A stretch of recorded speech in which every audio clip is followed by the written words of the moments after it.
All right. Hello, everybody. It is March 28th here, and we are ready to roll.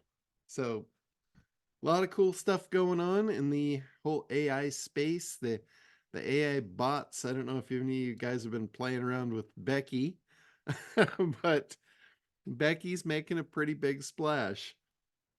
Um, some of you guys like jumped into Perry Belcher's deal that he's doing this week on creating bots. He's doing the AI Bot Summit. And I got to tell you, it is really, really cool. It's been 3 days of, well, it's coming up on 3 days. So far, it's been 2 days of just nonstop inundation with information about building bots. Now, I got to tell you, they're doing it the hard way. Using the Becky Build a Becky software is the easy way. But nonetheless, Perry is really, really good at the prompting. He's really good at the psychographics and getting into people's heads and figuring out really how to market stuff. So when it comes to that, he's really got that he kicks butt on that stuff. So I'm learning a lot, and I'm going to take what I'm learning from that and come back and do another training on the Build a Becky software and show you guys like how to really get this thing to do what you want it to do. And one of the things that I've found that's really interesting is the way that you're able to set the base prompt in there to have the actual personality. And Perry's been doing this for all of his newsletters. Like every time he creates a newsletter for a website, he'll create a character. And it's a fictional character, but he creates a whole AI persona out of this fictional character. And they're really cool. And besides being cool is one thing, but the damn things make money. So if you get something cool that actually makes money, you got a win-win all the way around. So these fictional characters they actually have a personality. Like he's got one, for instance, he's got a whole newsletter and a whole business basically around baking sourdough bread. Believe it or not, he has created a little niche industry business out of building or baking sourdough bread. He just cracks me up, some of the stuff that he gets into and some of the stuff that he does. But he's created a baker, and he gave her a name and a whole personality, persona, image, the whole bit. You know, he went into Mid Journey. I think it was Mid Journey. He created her image, just like I did with Becky. Like Becky is just a fictional character. So I created an image of her in there, just like he did. But where he really shined, where he outshined me, is by giving her an actual personality. Like he created a prompt that went back to her childhood and basically laid the foundation of who she is, where her humor comes from, the whole bit. Like that she's a country girl. So, in the way that she answers you, she's the bot on the page for the sourdough bread. So, if you go on there and you ask her a question about cooking the sourdough bread, she is going to come across with that farm girl personality, and she's going to give jokes and anecdotes that she learned from her grandparents. And it's amazing the human touch that comes into these robots when you do what Perry's doing. And he's laying that foundation not only for what she knows, but for who she is. And it is really cool. And what he's finding when he does this is, you know how if you want to sell something to somebody, they have to know, like, and trust you? Well, he's creating these bots that people get to know, like, and trust, which blows my mind. I mean, you got to know it's a freaking bot, right? But you get to know it, like it, trust it. And if you would have asked me about this 10 years ago, I would have told you you flipped your lid, right? But now I can see it. I can see this is where a lot of stuff's going. And if you look at the younger generation, they're into this immersive playtime out in the online space. It's like they would rather exist in that world than in the real world. It's almost like they don't like to talk to each other. They just, it's weird. To me, it is just totally bizarre. And, and that's coming from somebody that's fairly introverted. I mean, yeah, I get out and talk to a lot of people, but, I would rather honestly just sit in my hot tub and dream up ideas to do behind the scenes rather than go out. It just makes me want to throw up thinking about going to a networking event and do that. That is just not my thing. But these kids, there's these people coming into the world now and entering the workspace age. It's like they have a whole different mindset, and they're able to find ways to make money online without ever having to interact with humans.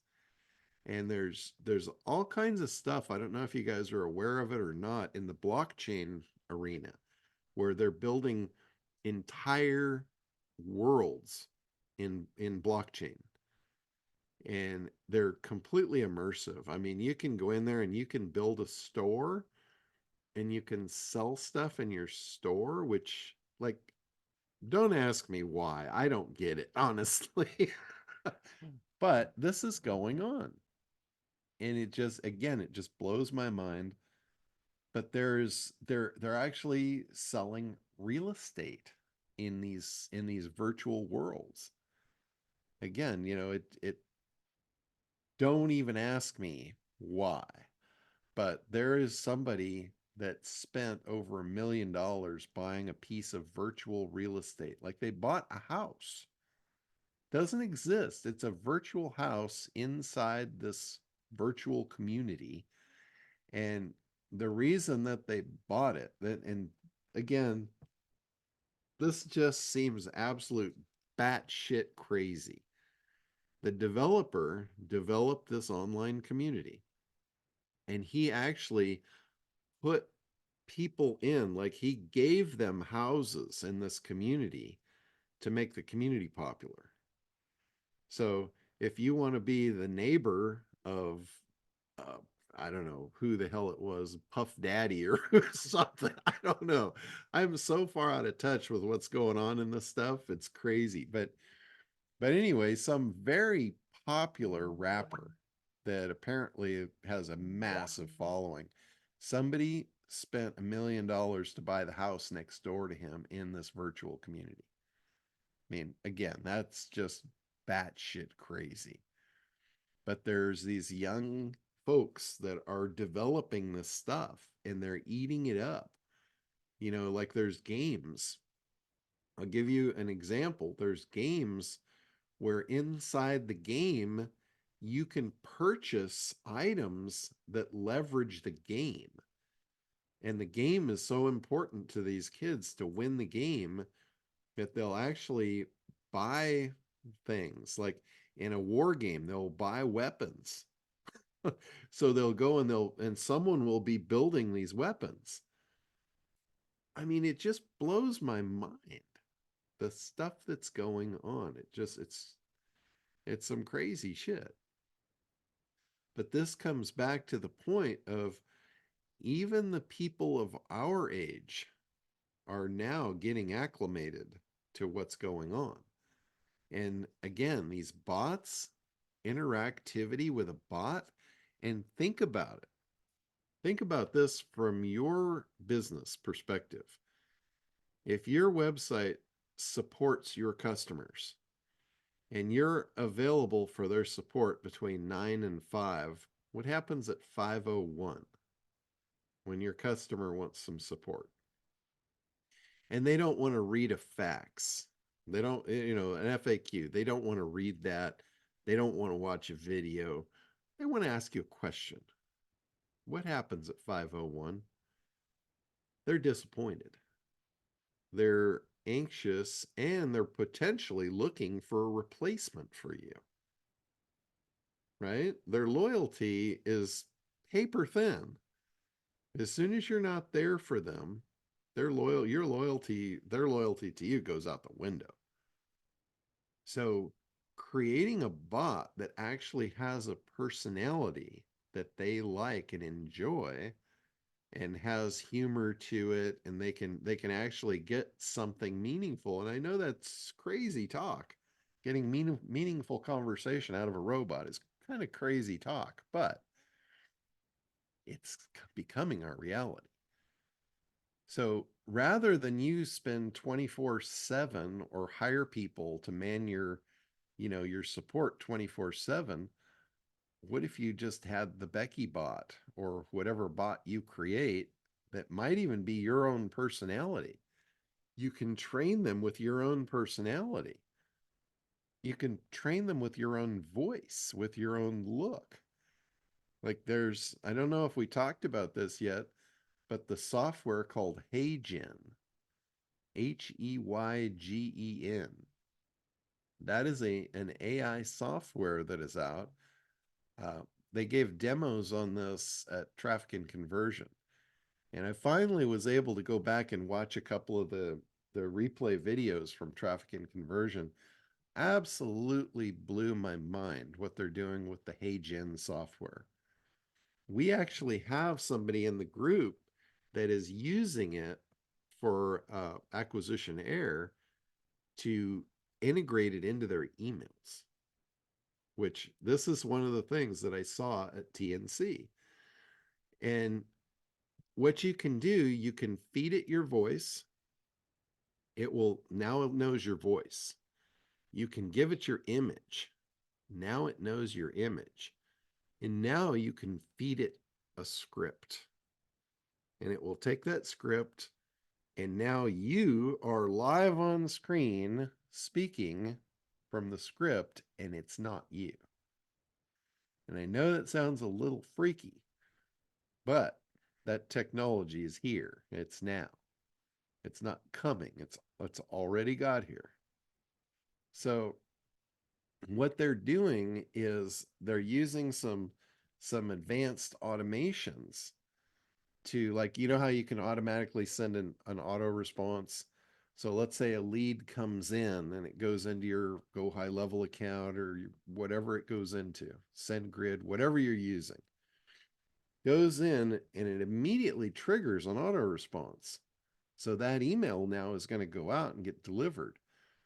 Well, they're using a couple of other things as far as advanced automations to not only send the email, but to plug a video in. And they're using APIs into HeyGen. So in HeyGen, the script is now the text of your email, and it's got a call out replacement for the person's name. So now they're getting an email with a video in it that's you talking to that person, like, hey, Bob, thanks for visiting our site. I'm just getting back to you. I wanted to do a quick follow up. And this is you in the video talking to Bob, who just triggered your auto response sequence. How much more effective do you think that would be? It's also the image of the video that they click to play. It has a balloon right there that says, hey, Bob, I wanted to talk to you for a second. Do you think they'll click to watch the video when their name is in it? That's like putting their name in the subject line. That's one of the key tricks to get them to open. It's a personalized email. They know, hey, this is to me. This is addressed to me. It's like when you go to your mailbox at your house and you sift through the mail. It's the difference between homeowner and having your name on it.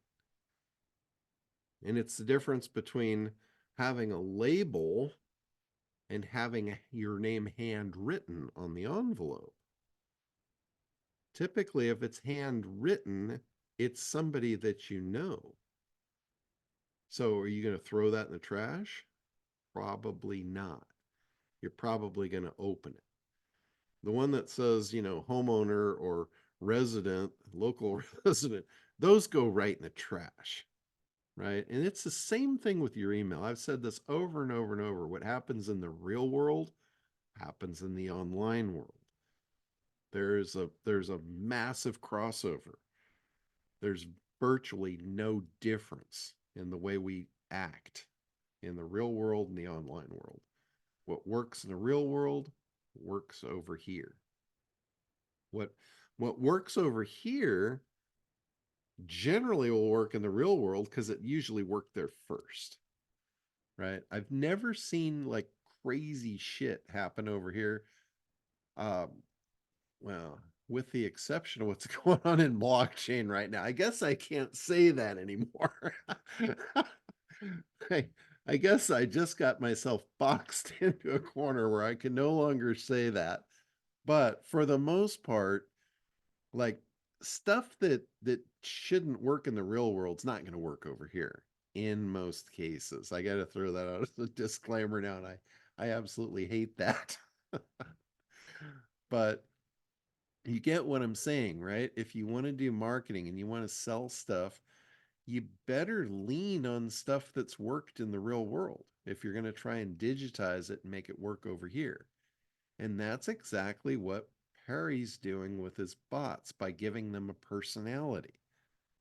Like people in the real world wouldn't pay attention to a robot, right? If there was a real person and a robot standing there, 99 times out of 100, they would want to talk to the real person, right?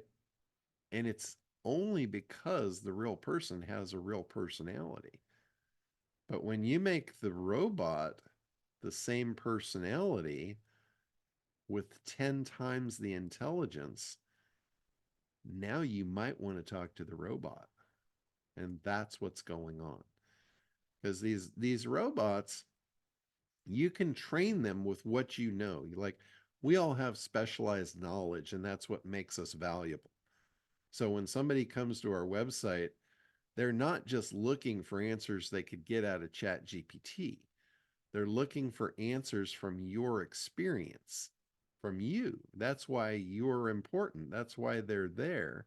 So what you do is you take that knowledge, you train the bot with your specialized knowledge. You train it with your personality or whoever's personality you want. If you're a dry personality and people don't like you, don't train it with your personality, okay? Do yourself a favor.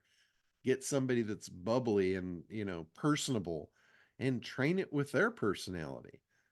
And if it's the case of that is true, don't give it your image, because they're gonna go, that's bullshit. So don't create that sort of a scenario. But if that's the case, if you're like the tech guy and you're just not very personable, don't create yourself as the front of the business. Again, this goes back to real life. If you look at really, you know, big companies, a lot of times you don't even know who's behind the company. They've got representatives out front that are personable. The guy behind the desk, he might be an absolute ass. And if he were the forward facing of the company probably would fail. That's why he's not. So if that's you, then stay behind the desk where you belong. Put those other people out and build a successful company because that's what it takes. It takes getting people to know, like, and trust your company. If you're not the person for that, put somebody up there that is. And here's the cool part. You don't even have to hire anybody now to do that. You can create these bots. So it is like I don't care what anybody says. They'll all say all of this is evil and it's no good and it's not going to work. Well, bullshit. It is working. and it's going to be the way of the future, and you damn well better get your head wrapped around it, or you're going to get left behind. The AI lead gen that we're doing, the creating of these bots for customer service, all of this stuff. Like if you look at a website, let's say compare two websites. You have business owner A. He's got a static website. It's got a form. Ask us a question, right? Or submit your question here. Or let us give you a quote. It's a static thing. And then you compare that to business owner B, and he's got Becky on his site. And Becky is there ready to talk to you 24/7. You don't have to fill out a form. You don't have to wait for an answer. And you can actually you can gamify it.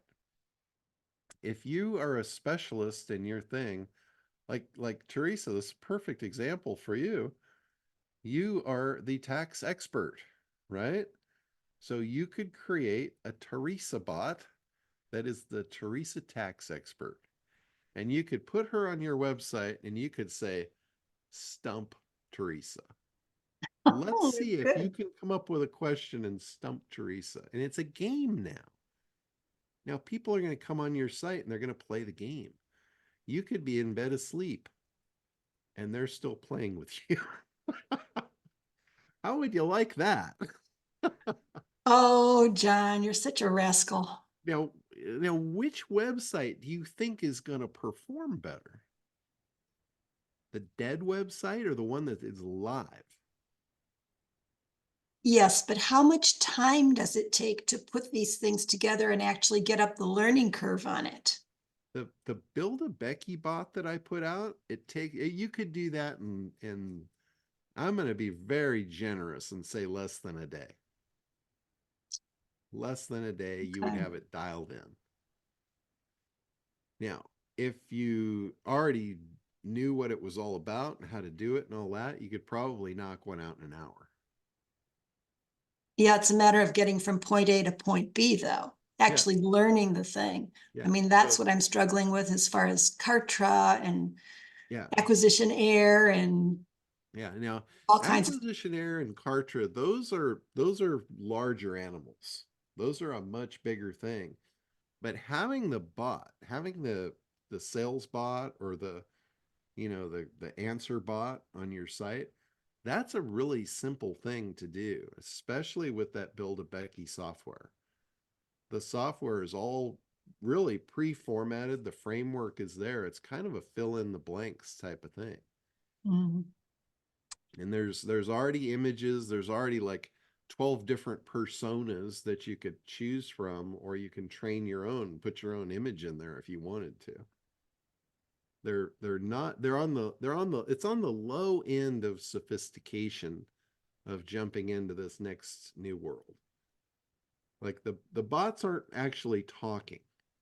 So it's an entry level thing. But having this bot, the Stump the Teresa bot versus the dull dead Teresa that sleeps at night, you can't talk to her. Wow. Would you like to collaborate on a project like that? Well, I'm actually I I would actually. All right, you're on. You're on, I man, I for want to I sure. want to put together just like what Perry's doing. Perry's doing a workshop basically for the same thing. He's got his deal and he's got his own software and all that. But quite honestly, it's a lot more complicated and complex than what I've got in that Build a Becky software. I don't know if you saw the original demo on it, Yeah. but it's pretty simple. It's like, you open it up, you still have to connect an API key from an open AI account, which that takes about maybe 5 minutes. It's signing up for an account and then going clicking on the API key button. You paste that into the Becky software, and now OpenAI or ChatGPT is now connected to the back end of your bot. So for all the stuff outside of what you train it, it's getting its information from there. But then you come in and you layer your own training into it, Mhm. and away you go. It's really pretty simple stuff. Hey, I'm John. I'm gonna do like a workshop here in the very near future on exactly how to train it. I did this once before, but I was not up to speed on the actual training of the personalities. I could do the tech part. Like the training that I did on the Build a Becky bot was was perfect in the way of training it your specialty, but not the personality. So if I layer that in, it's going to be game on. Can I ask an acquisition error question? Sure. How far are we into getting our cold emails accepted by Kartra? We're very close. We're in the final stages of testing on that. They've got the mechanics in. They've already actually been testing it. So I don't know as far as a release date, but I do know that it's at the end of the process. Yeah, because SendGrid is driving me crazy. Yep, I get it. I don't blame you. I put that in thinking that was going to be an easy solution, not having done it. But then when I went in to actually look at it, I'm like, oh, yeah, this is not as easy as I thought it was going to be. Oh, It's well. it's really nice to have the Kartra integration where you're already doing everything that you already know how to do, and SendGrid is just connected to Kartra and it just sends it through. So Kartra is like a nice fancy front end for SendGrid.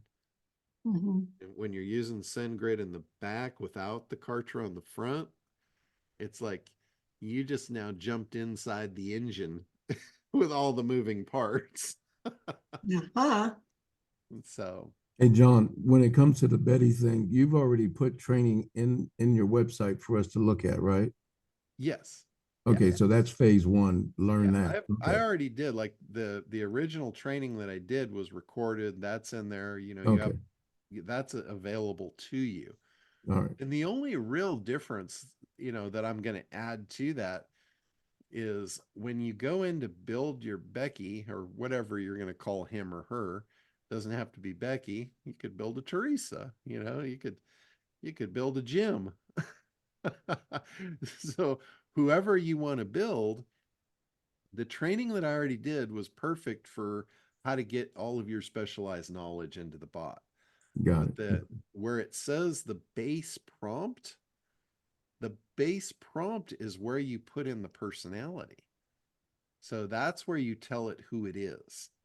All right. That's where Perry comes in and he'll say, you started off as a farm girl out in Okie Muskogee, and you were raised by people that were the best in the county at cooking sourdough bread. They won every award in the county, and your grandparents really led the brigade, and they had this backwoods humor, and they ended every thought with a hillbilly anecdote.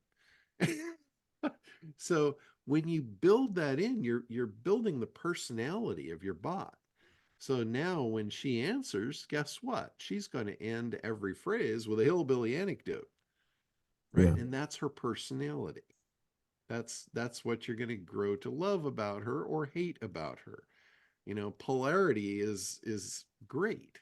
Polarity is, a lot of people that don't like something will use it more than if they liked it. And that again blows my mind. But like Howard Stern is a perfect example. The people that love him, they listen for, and these numbers are just made up, but it's like this. They might listen for 30 minutes, and the people that hate him listen for 2 hours. And when they're asked, why do you listen? If you hate him, why do you listen for 2 hours? And they're like, I just want to see what he's going to say next. Because it's like, really? So you hate it, but you're going to listen to it just to see what he says next. So polarity is like a magnet. So, build polarity. If you have none, if you're neutral, you got no polarity. That's not magnetic. So, that's where the personalities come into the bots. That is what makes the difference. the difference between winning and failing is usually small. It's Yeah. usually just a single shade of gray. Speaking of And Brad, dropped you a chat message in the chat box, just so you know. it's like, the difference in winning and losing can be as simple as missing a step. Like with ACT, you could have the greatest product in the world and you couldn't sell it to save your life because you haven't figured out why someone would want it. You haven't figured out how to convey the value yet. So you just missed a step. Doesn't mean that you didn't have a great product. You might have the best product of all, but you can't sell it to save your life. And somebody comes in next to you and they've got an absolute crap donkey product and they're selling it like you don't even exist. They're outselling you like 100 to 1, 1,000 to 1. They don't even care. They don't know about you, don't care about you. They just know your audience and they know what your audience wants and they know how to sell it to them. So their product, that doesn't matter if it's any good or not. And I know that's a sad thing to say, but if you look at, like, when I came up through the SEO rungs, again, this goes to me like being somewhat introverted. I was never like an out forward facing, look at me, I'm the best there is. That was not me. I was behind the curtain.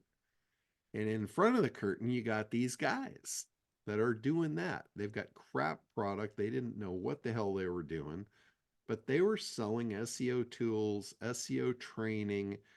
They couldn't SEO their way out of a paper sack, but they were outselling me like I was irrelevant. And I was, because I wasn't doing that. I wasn't marketing like they were. Didn't matter to me because I had all the big customers and I was making plenty of money and I was happy. But if I didn't have that and I was out competing on a toe-to-toe level with them, they would have kicked my ass. I wouldn't have survived. I'd have been done. And not because I wasn't better, because I was. But I still would not have survived.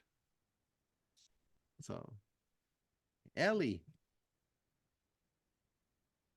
do you have a question? Yeah, sorry. I'm on the iPad and it's wonkier. I don't know why.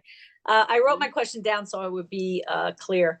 So, John, I got that you give the bot a history and then you can optimize the personality. Is it possible now, or do you know how? You probably do. Could you ask the AI to analyze what the best personality traits might be based on who it's talking to? Like let's say I'm talking to you and you're a quieter person, more introverted but very brilliant. Like you're like the disc personality, you have a whole different disc personality than me. Yeah. Like, would you want Becky to respond so that it's easier for you to hear, and you're the person, you're asking Becky the questions and she's answering in a way that makes you feel heard, comfortable, soothed, empowered, creates that more like what do we know? Know, like, and trust. Yeah, Is I'm that glad possible? I'm actually really glad that you asked that, because that was one of the things I meant to bring forward and it eluded me. But yes, you are absolutely right. Well, that coaching before the call worked. I if, remembered. No. if you've got, let's say you've got 3 avatars, and on your website, you've got the 3 buttons and you let your prospects self-select who they are. Like, for example, I'll just use 2, the buyer and the seller for real estate, right? The buyer wants something specific, the seller wants something specific. So make a buyer Becky and make a seller Becky. So when they click on the site and they go into the buyer section, they're going to talk to the buyer Becky. And the buyer Becky is going to be totally in tune with their language, what they want, what they need, and build that trust, like, and rapport. The other thing about this, and this is something that I've got a pile of notes here from yesterday, from listening in on Perry's workshop. the bots, when you train the bots, if you try and train a bot with too much, it gets confused and it can't really specialize in anything if you train it with too much stuff. Like Perry used the example, if you try and tell your bot to speak with Frank Kern's mentality and then write in in someone else's tone, or use Perry Belcher's attack at writing, it's going to just like freak out and not even know what that looks like. So then it's going to get dumb again. It dumbs itself down if it doesn't know what to do. If you're not clear with what you want it to do and keep it focused, it's going to get dumb. You don't want a dumb bot, you want a smart bot. So like for me, and I'm going to do this, and it's going to help you guys so much in ACT, it's going to be ridiculous. But in ACT, as you're going through ACT, right? What's the first thing that you do in ACT? Analyze. It's, well, the first piece of an analysis is segmenting your market. Mm. So I'm going to build a bot that is a specialist in segmenting markets. Yes. So basically, you will ask that bot, you'll say, hey, I'm in this niche. And it's going to come back and say, oh, in that niche, here's your big segments. Here's your most profitable segment. Right? And then the work for you will be that simple. That's You won't awesome. have to go out and try and churn up a bunch of data and then, figure it out. The bot will just tell you. And then you'll move to the next bot, and this will be your avatar bot. And would you have the bots be different so that, like in other words, that's what was my next question. Would you build a different bot per specialty to talk to each person? Because for me, it would be fun to change the voice, the whole persona. It's like then you would move on to the next specialist. Like in real life, Yeah. just like you're saying, Yeah. Becky wouldn't know it all, but Allie might know analysis. God bless her. For C, it might be Katie, and T, it might be Teresa, Yeah. or whatever, Exactly. Tom, That's actually a really good way to go. Like, because we could when you change up the personality, you listen from a different space, and also it refreshes your attention. Like Yeah. you don't get hypnotized or bored, or Yeah. you know what I'm saying, John. Yeah, we could have segmentation Susie Yes. and Allie the avatar specialist. Yes. Yeah, that's actually a great idea. Yeah, I would totally change it up. Just knowing me, I don't know about y'all. I don't know. You could all weigh in, but I like to. Variety refreshes my ability to be present, if you know what I'm saying. Yeah, and then when we get into the creation phase, I can create a bot that is, it's the master at putting together webinars. It knows, I can train it with the webinar sequence. It could be Limbo Bot World. So it's like there's so much use and purpose for these bots. It's amazing. Just think about your business and how many bot ideas you could come up with. And all of this would be available through the Build a Becky, or Yeah, you can build as many Beckys as you want. Once you get in the software, you could build 1,000 Beckys if you wanted to. Bob and Becky Bot, brought to you by Limbo. Okay, so and you don't have to name her Becky either. I mean, you might have Bob, the Bob bot, or Sam, Sally, Sue.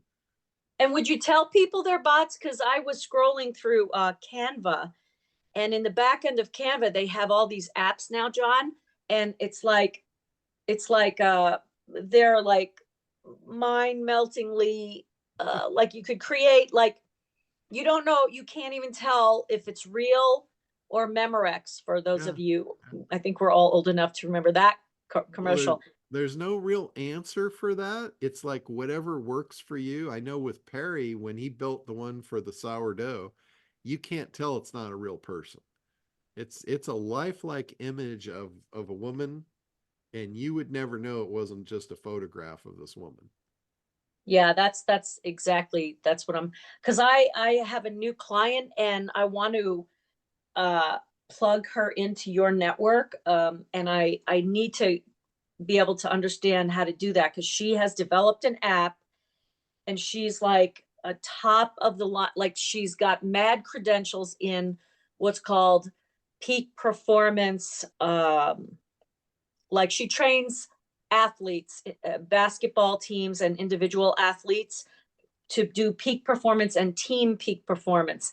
And like I want her to do acquisition air, and I'm trying to figure out how, like I might even need to talk to you because I really just think everything that you have, I could help her plug in what where she wants to go.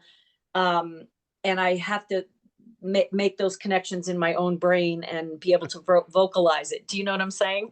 So Mhm. it's very exciting because even this, because I was thinking I got to talk to John about how to make her a bot so that she doesn't have, she can be, so to speak, present 24/7. You know, it's very exciting. So anyway, Yeah, yeah, if that makes it's sense. it's really cool stuff, and it's more opportunity. Like there's massive opportunity in supplying services for people. Even if, like, let's say you just can't see the reason for you having your own bot. That's okay. There's no problem there.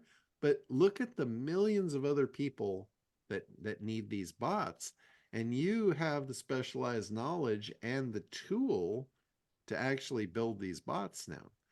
And you could provide that as a service in trade for money. So I mean, there's so many opportunities to make money in the online space that are easy. It's easy stuff. And so many people just try their damnedest to make it as hard as possible. And it just frustrates the living shit out of me. To I know. tell you the truth. It's like take example, acquisitionaire is a perfect example. It's you don't have to build the whole automobile to sell acquisitionaire. You just find the people that need the leads that already know what they're doing. They literally just want the leads to plug into an existing system that they're already using that's already working, right? Or no, we can stop and let's figure out cold email. We need to know how to do cold email. Like, really? You just put a 2-year stop block in between you making money and right now. Can It's I like, ask another question, John? sure. I don't know if you covered this already because I was like 15 minutes late to our call. Uh, I wanted to ask you more about Perry's program, the mastermind that you gave us a link to. Uh-huh. I don't know if you said it was, I heard you say when I first jumped on, you were saying it's much more difficult than what you've created because I'm trying to streamline and pick just one thing and zero in on it. And Oh, I don't need it and I don't want it to be harder. I kind of want it yeah. to be easier. And It's so that's where I wanted to ask you more about Perry's and that whole program versus working with you, and I know that, it's your affiliate link, so you'd always be in the loop, but I just want to, for myself, make the right moves. yeah, yeah. Perry's thing is awesome. It's not for everybody, but it's awesome. He's assembled a group of people that are building stuff at at a lightning pace. Like they're coming up with something almost every month. And it's basically they're coming up with stuff for you to sell if you don't have something. Their goal is to take you from 0 to $1 million in a 12-month period.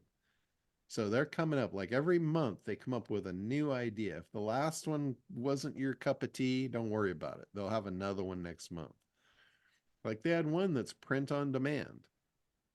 That's you buy the machine, you sell things that people want customized, like custom coffee cups, custom t-shirts, and it's a job. It's basically selling you a job in a box. If that's what you want, that's perfect. So if that's not what you want, like I'd say hell no to that. I'd say Mm-mm. there's no fucking way that I'm doing that. No way. I ain't happening. You know, last thing I want to do is like take boxes of shit to the post office and be shipping them out. No way. That's No. not my idea of a good idea. But for some people, it's great. For some people, it's their first step into selling stuff and making money, you know? And then he came out with the newsletter thing. The newsletter thing is, and he's not coming out with that so you can have a newsletter for your site, right? He's not doing that just to make it easy for you to have a newsletter. He's coming out with that for software for you to sell newsletters to businesses that want them but won't put the time and effort into building them, because they're a lot of work. They're a pain in the ass. And it's repetitive work. It's creating a job for somebody where here you can automate it. And now it's the perfect job for you Mm. because you go sell it to client A, B, and C, and client A, B, and C is now paying you every month for something that you're delivering in an automated fashion. That to me is a good idea. If I didn't have anything and I stepped into a room and I saw Perry put that out on the table, I'd grab it, pick it up, and run like hell with it. Right? That would be a perfect thing. The Build a Becky thing, same thing. If I had nothing and I wanted to make money fast, I'd pick that thing up and run like hell with it. You know, same thing with Acquisition Air. A little bit harder to do with Acquisition Air because the person that you're looking for is more of a needle in a haystack than the person that just has a website and has an online business. Those are a dime a dozen. Selling them on the idea, like this is for Tim. Tim, you're selling dead websites. Okay, buddy? Just like I've done my whole life. Turn around and sell them a live website, or go back to all the people that you've sold websites to and tell them, hey, I'm sorry, I built this thing for you. It was great yesterday, but it's dead now. And here's how we're going to bring it back to life. Again, I'm your savior. I'm here to save you. I'm going to bring it back to life for you. And you sell them a bot and you make more money. And maybe you charge them every month for the bot. Who knows? You set it up once and walk away and let that thing work for you. So there's just, you know, if you're here to learn how to market your own business and put the stuff in, that's great. If you're here just because you want to make money, don't tell me there's no way to make money. There's opportunity like every angle that you look. It's just you got to be willing to do something. You got to be willing to pick something, get just enough under your belt that you can sell it. You don't have to be a know-it-all expert. You don't have to know cold email to sell leads. You don't have to know how to integrate Zapier systems to sell leads. You need to find the guy that's got the team in place that's already done all that shit and he's already selling 1,000,000 leads a month and he wants more. That's the guy you need to find. You know, same thing here. Same thing with Becky. Same thing with newsletters. You don't need to learn how to build the ultimate newsletter. You need to find a system like Perry's that automates the process of delivering newsletters and go find the people that want the newsletter. Business is about something that needs somebody that needs something and somebody that has what they need and putting them together. You can either be the one that develops the thing they need or be the middleman and just make the money in the middle. It really doesn't matter. Just look at all the opportunity, pick something that's right for you and start making money. Right? And then you can get picky. After you're making money, then you can start getting picky about what you'll dive into. But make the money first, then get picky later. So when I say that, I hope you don't decide to take a job to make the money and then get picky later, because that would just damage my soul thinking about that. That's not what I meant. Yeah. All right. So anyway, one other thing I wanted to kind of touch on, I've got a couple of site reviews that I want to do. Got one for Sue And then Woody's not on here, but he wanted me to take a look at his new site at this point and kind of review that for him so he can watch it later. But anything else anybody wants me to hit before I do that? The one thing I wanted to cover was the affiliate stuff. A lot of people have been asking me again about affiliate stuff and the different levels and opportunities with making money there. So Rashid, go ahead.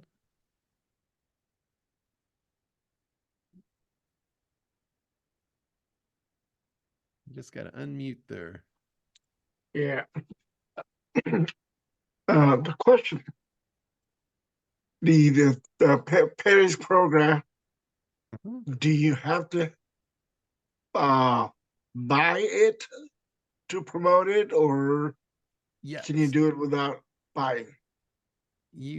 Well, to be an affiliate in there, I believe you have to be part of the program. Okay, so you have to be a part of the mastermind before you can be an affiliate. I believe so, yeah. And I don't know that for sure, but I think so. And And if you don't have the here's the other thing. $3,000 to do the, Well, he's got another option. He's got a monthly option. It's like $295, I think, per month. If you don't have the whole. okay, But here's the other thing about Perry's program. We'll just hit on that for a second.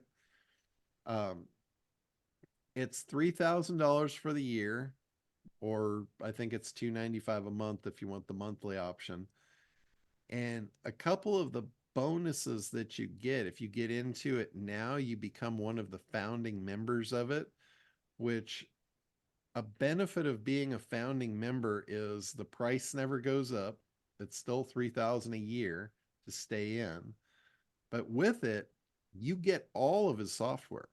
All the stuff he's building, you get it. He's not going to charge you any more for anything as it goes on. So he's not upselling the shit out of you. The only thing he wants to upsell you on is once you've got a booming business and you're making $1 million or more a year, at that point, he's going to give you an invite to go up to his high level mastermind where the big boys play. You can't get there. The qualification is you got to be doing $1 million a year in business to be even invited into that club. That's really what he's doing all this for, is to make new members for that.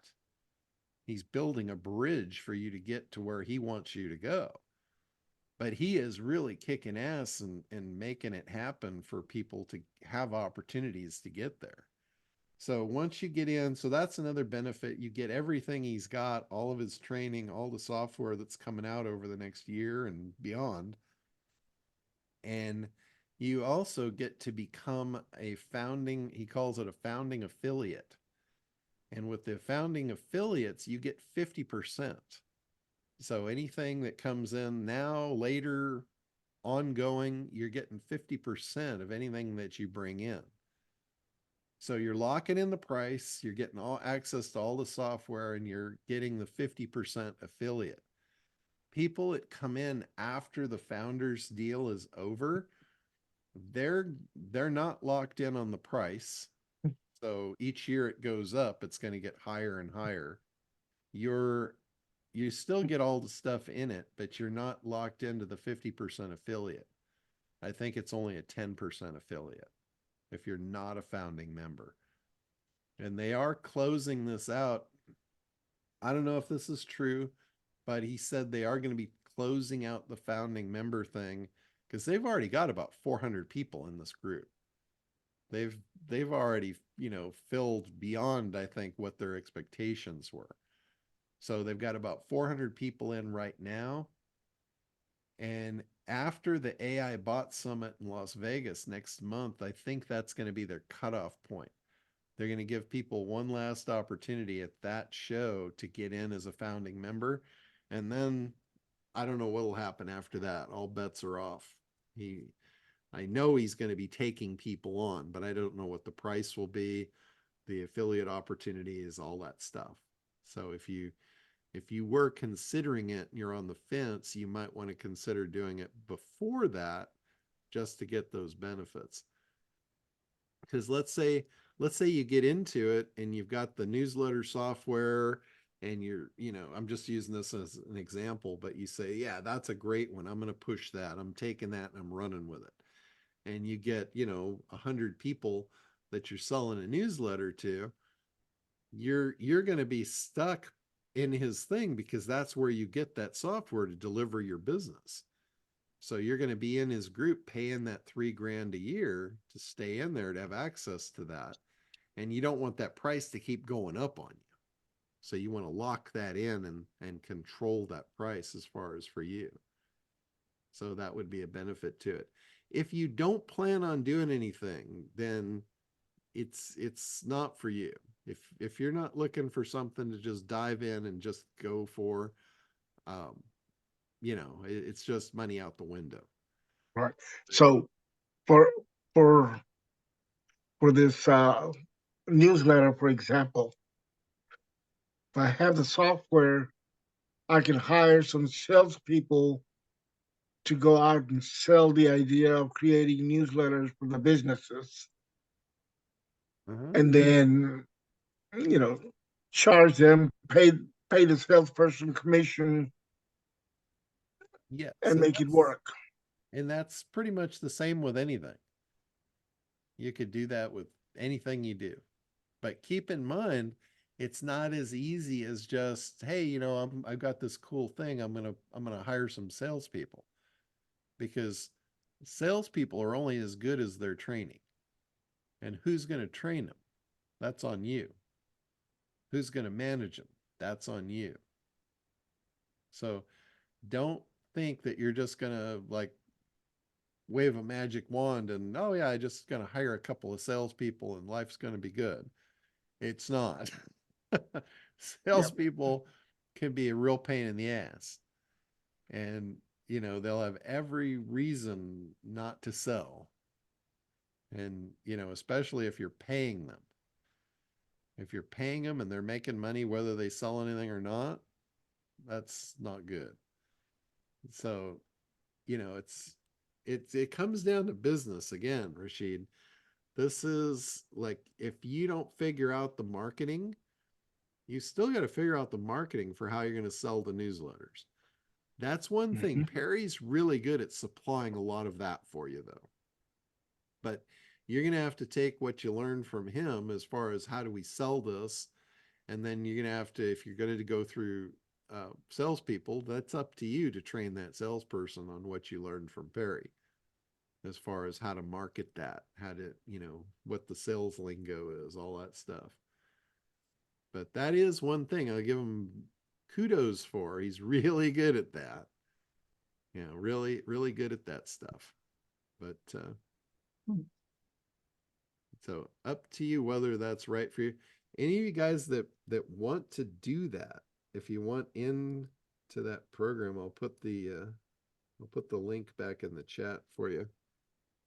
Thanks. Yeah, Jay asked you to put the link.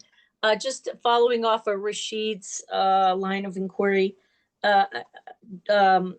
John, even if you do the monthly payments, do you get to be a in the founding status? I believe so. Yeah, if you do it before they close out. Okay, and then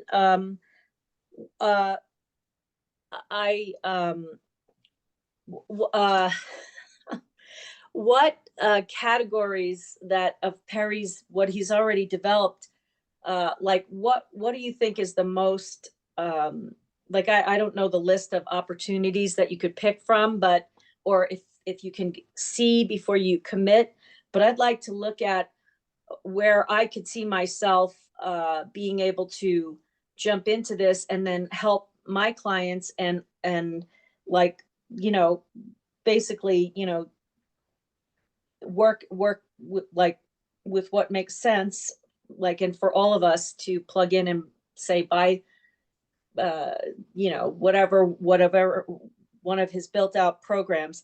And then I wanted to ask you, so I'm plowing questions at you. So what are Perry's categories? And the last question I wanted to ask you was, back to Build a Becky, can you build a sales bot? Because like Rashid wants to hire a salesperson. Can you can we build a sales bot and somehow plug it into our social media, and then you don't have to pay a salesperson? Yeah, absolutely. You can absolutely build a sales bot for sure. That would be a really good bot to build, actually. As far as what programs are in there, if you go to the link, it's the internetdominators.com/ignite.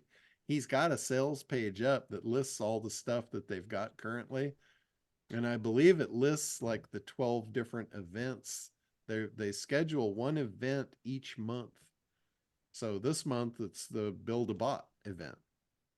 So you could buy the workshop from them for one price, or you could pay to be in the mastermind, and then you get the whole year worth of everything.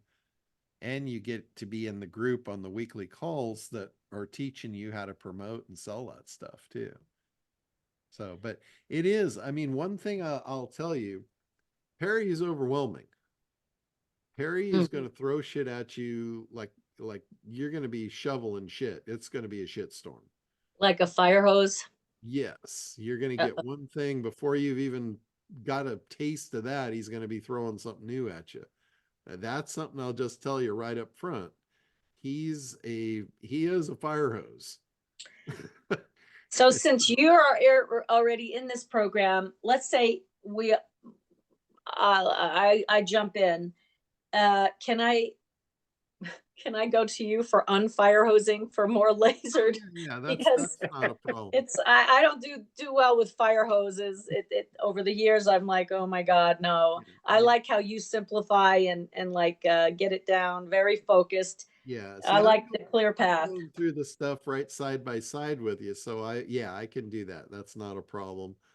But the other thing too, just because there's a fire hose going does not mean you have to drink from it. Like, this fire hose is going to go for 12 months. In fact, it's Oh boy. for a long time after that. But it doesn't, you might want to go up and just take a sip here and there. You don't have to wrap your whole lips around that thing and take it all in. That's called drowning. We don't want you to drown. They don't care if you drown. They're just, they're doing their thing and they're all ahead 2/3. But you want to be careful of the overwhelm, because you could easily just stay in overwhelm for 12 months and never do anything. You got to look at it as, okay, here's the stuff. Here's the opportunities. There's 12 opportunities coming down the pipe at me. I'm not taking all of them. If you go in there thinking you're going to take all of them, you're delusional. Absolutely delusional. You have to look at, why is this an opportunity based on my resources? Like from the people I know, like Tim is here. He's got resources of people that want websites and people that he's already developed websites for. So for him, looking at what's in those 12 things, he's like, oh, bots, easy upsell. I just learned this one thing and I can 10, 20, 30 times my $3,000 back just from this one thing. And if that's all he does, great, he's going to make money. If he looks at all of them and he tries to drink from the fire hose on all those things, he's probably not going to do anything. He probably will have spent $3,000 and nothing's going to happen out of it. So you got to be careful of that. You got to look at where the opportunities really lie for you based on what it is that you need out of that stuff, and then pick and choose. Be very picky. Pick and choose what you want to focus on and get down on it. Focus, put the blinders on, kick everything out the sides and do something until you're successful at it. That's the way you got to look at that. So Tim, you had a question? Go ahead. Unmute. Hey, John, thanks. How you doing? Good. Good. Again, totally appreciate your time last week. Website's coming together, and I also got acquisition air. I'm building out my cold email automations, and just had sort of a question rolling around in my head on that first email that goes out. Mm-hmm. So thinking about it from customer experience, if I am searching for something, I go to a website and I didn't opt in, my first thought would be, how the hell did you get my information? So do you suggest sort of addressing that in the first You must email? not get very much email. I get a shit ton of email, but I know the list that I'm on, and if something's out of whack, or I visited the site, I didn't opt in, now they're emailing me, that sort of sends off red flags of how the hell they get my information. Well, you're entering their boat, and in their boat, they're probably already receiving similar stuff because that's their thing, right? Hmm. They're probably already opted into stuff just like you are. Like if you Hmm. got an offer from somebody, you're not going to recognize every offer that comes through your email and like remember specifically where you opted in for that. They just look normal because it's what you're interested in. Hmm. So I don't really suggest that you attack it from that way of like, hey, I saw you searching online, because that comes into the creepy factor. Okay. You don't really want to ruffle feathers. It's like I tell everybody, don't chase ghosts. Like, don't get too concerned with problems that you don't already have, but don't create ghosts. Like, like don't shine a light on a problem if it's not a Hmm. problem, because that will create a problem. Okay. The way I would approach it basically is just as a mind reader type of a scenario. Like if they're looking for car insurance, right? They're on websites actively looking for car insurance. I might send them an email that says, don't buy car insurance unless you know these three things. Or Oh, nice. or I would send them some kind of a news event, like new car insurance regulation puts a massive, thing in your favor. It's a curiosity factor based on something that by mind reading that they are interested in. To me, that's the best angle of attack to open the door. And then once they hit your email, this is a thing of warming emails. This is a tactic for cold emailing. With cold email, the way you warm up an email is getting people to open it, which is going to be your subject line 100%, and then getting people to respond to it. And I'm not talking about clicking on links. I'm talking about actually emailing you. So if you don't put an email in the first email and you just say, hey, there's a new regulation that could really put a discount in your favor on your auto insurance. If you're interested in that, just shoot me an email and I'm happy to share that with you. That's all the email literally has to say. And then what's going to happen? They're going to go, oh shit, yeah, I want to know about that. There's no link. It's telling me what to do. Just reply back and ask for it. So that person now is going to respond back to you and say, hey, thanks for that. I'd love to, share that with me, please. And now they've responded to you.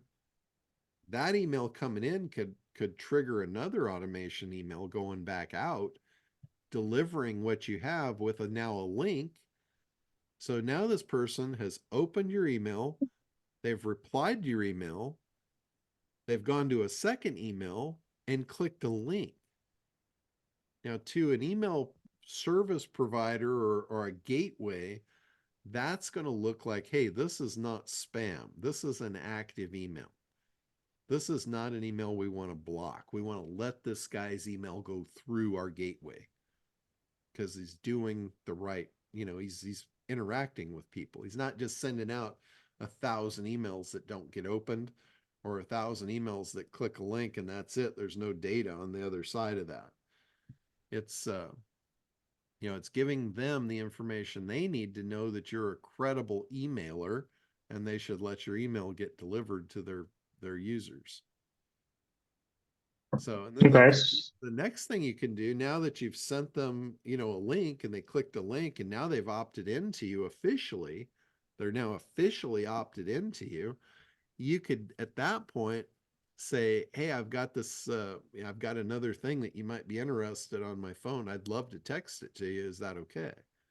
And now you've got them opted in on the one-on-one for text. Now you can communicate with them any way you want. So to me, that sequence of progression is the way to go.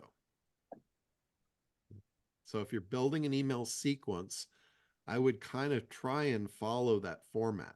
You're just given micro commitments. You're building a relationship. It's not about just like going in for the kill and trying to sell them in one shot. If you're trying to do that, it's a win or lose game, and you're probably going to lose more than you win. Going this route, you're going to be building relationships, and you're going to get wins all along through your future. That's a much better scenario. You're building a future versus, just destroying your future. You might get a sale here or there. They say even a blind squirrel will get a nut, but you're really destroying your long-term goal. Okay, let's say someone's interested in fat loss or pain relief, obviously two very different demographics. What sort of, from your copywriting creative mind, opener would you think of for something like that? It's the same approach. It's just for whatever it is, just figure out like what would give them a curiosity factor to, if they didn't take you on the offer, they wouldn't be able to sleep at night. They're going to be thinking about, shit, I wish I knew what that was. If you can get them on that curiosity factor, you're going to get them to respond. Okay, thank you. It's all based on your analysis. All this stuff is always based on your analysis of who your ideal customer is, what they want, why they want it. And then tease them with it. Figure out what's your perfect teaser.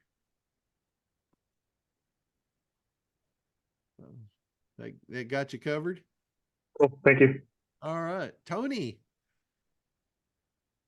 I'm hoping Brady got back to you. I sent him your info to get you dialed in. If they've tried to contact me, I hadn't seen it, John, and that's it could be my fault. Who knows, man? I got an email inbox that's a mess, man. I mean, an absolute mess. I don't understand where all the email comes from. But that's kind of what I wanted to ask about. We have recently been exposed to more and more spam bots that are filling out our Infusionsoft web forms on our various web properties, and we went from 1 or 2 a week to 10 a day per website. Yeah. And we had we'd put a question on there to check the box yes or no if you're a real person, and that has now become ineffective. And we found this tool called Spam Killer that we have put on as a test, and it seems to be working on one of our properties. They want $20 a month per URL. I've got about 10 different URLs that we're operating. So I didn't know if you had any advice or suggestions of how to reduce the amount of spam that's coming in through our Infusionsoft web forms. Yeah, that's a hard one to block, because when it comes through your web form, it comes to you from your own website. So it's like, if you block that, you're blocking legitimate stuff. So that's a hard one to try and filter out, is from a blocking perspective with email. If it were not from your web forms, you can put on like Spam Assassin. Most email providers actually have that, whether they tell you about it or not. But there's a control panel for it, and you can go and adjust it. You can turn up the filtration. Like they do it based on, I think it's from 1 to 5. And if you put a number 1, you're saying filter out anything that triggers one of the 5 factors. So you don't filter out much. But then if you put 2, now you're filtering 2 of those, or 3 or 4, up to 5. If you do 5, it's going to block out almost everything that's spam. But the problem is it's also going to block out some legit email, possibly from your customers too, if you get it that tight.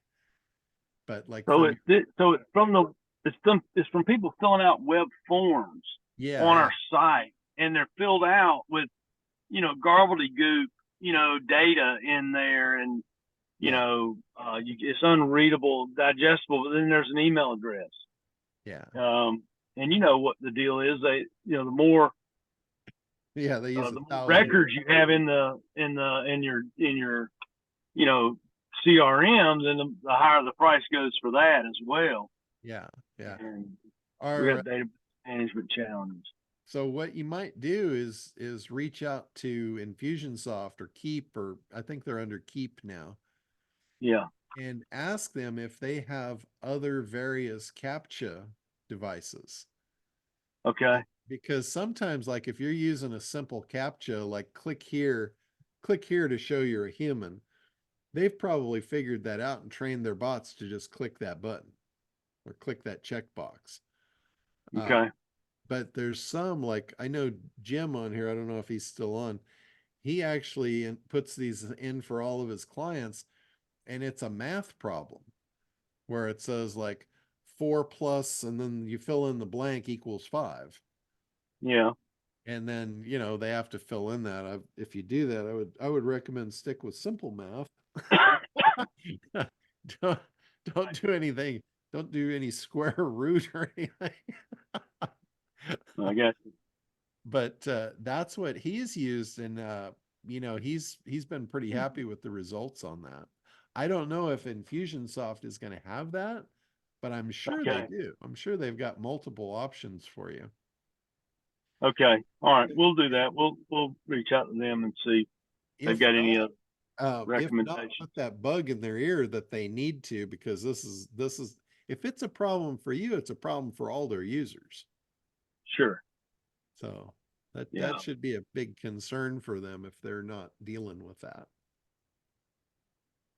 Because that's, Okay. I Well, don't know about you, but I get the advertisements for that service all the time where they're saying we can legitimately deliver your mail through web forms. And that's what they're doing. They're sending spam out to web forms. And I've gotten those for a while. But so is there a bot we can build to read my stinking email and opt out of crap that I didn't ask for? you know, I bet you there is. I would be willing to bet you that might be something. I know you're in Perry's group too. That might be something we throw at Perry and say, "Hey Perry, put your developers on this. This is what we want." Edith, the editing bot.